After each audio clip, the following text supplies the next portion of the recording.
안녕하세요. 정신과 전문의 신재현입니다. 선생님, 제가 몇 달 정도 치료받으면 나을까요? 약 평생 먹어야 되나요? 라고 질문을 많이들 하셔요. 저는 이 말 들으면은 달력부터 꺼내지는 않습니다.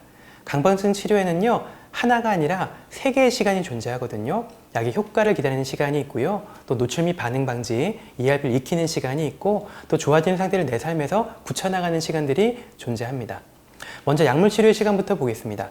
강박증에 사용하는 SSRI는 2주, 3주 정도 복용하고 효과가 없다고 판단하기엔 너무 빠릅니다. 한 가지 약의 효과를 제대로 판단하려면 적어도 한 2-3달 정도 시간이 걸립니다. 그래서 약을 먹고 증상이 충분히 좋아졌다면 또 재발을 막고 좋아진 상태를 안정하기 위해서 그 약을 좀 더 유지합니다. 효과가 난 뒤에도 적어도 한 1년 정도, 경우에 따라서 다 나은 후에 또 한 1-2년 정도 유지하는 방법들을 권고하기도 합니다. 그래서 약을 처음 먹은 후부터 몇 달이 지났는지만 세지 마시고요. 더 중요한 건 충분히 좋아진 상태가 얼마나 안정적으로 유지됐는가 하는 게 제일 중요한 요소겠죠. 두 번째는 ERP의 시간입니다. 일반적인 외래에서 인지행동 치료하는 것은 약 12회에서 한 20회 정도 3-4개월에 걸쳐서 진행하는 경우가 많은데요. 하지만 여기서도 치료 횟수만 세시면 안 됩니다. ERP라는 것은 진료실에서 그냥 강박증에 대해서 얘기만 하고 끝내는 치료가 아니기 때문에 문 한번 잠그고 돌아가서 확인하지 않고 손 씻고 싶은 마음이 있어도 조금 기다려보고, 이런 경험들이 실제 생활에서 얼마나 잘 반복되고 잘 참아낼 수 있고 경험을 하는가가 굉장히 중요한 요소입니다. 일주일에 한 번 병원에 와서 50분 동안 강박증에 대한 얘기를 나눴지만 그 사이에는 모든 확인과 회피를 계속했다면 치료가 잘 안 되는 거잖아요. 반대로 치료실 밖에서 커다랗지는 않더라도 작은 경험들을 계속했다면요, 같은 석 달에도 전혀 다른 경과를 보게 됩니다. 마지막, 좋아진 상태를 생활에 굳혀나가는 시간입니다.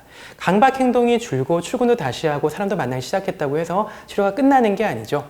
처음 치료했던 주제는 좋아졌는데 새로운 강박으로 내용이 옮겨갈 수도 있고요. 이를테면 문화기는 줄었지만 건강에 대한 염려가 생길 수도 있는 거죠. 이런 경우에는 내용은 달라졌지만 같은 강박의 고리를 내가 겪고 있구나라는 것을 인식을 하셔야 됩니다.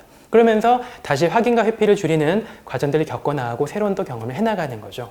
그리고 우울증이나 틱, 그리고 ADHD 같은 문제가 함께 있으면요, 치료가 좀 더 길어질 수가 있습니다. 그렇다고 해서 내가 낫지 않는 사람이라는 얘기는 아니고요, 풀어야 될 고리가 조금 더 많이 얽혀 있구나 정도로 인식을 하시면 좋겠습니다.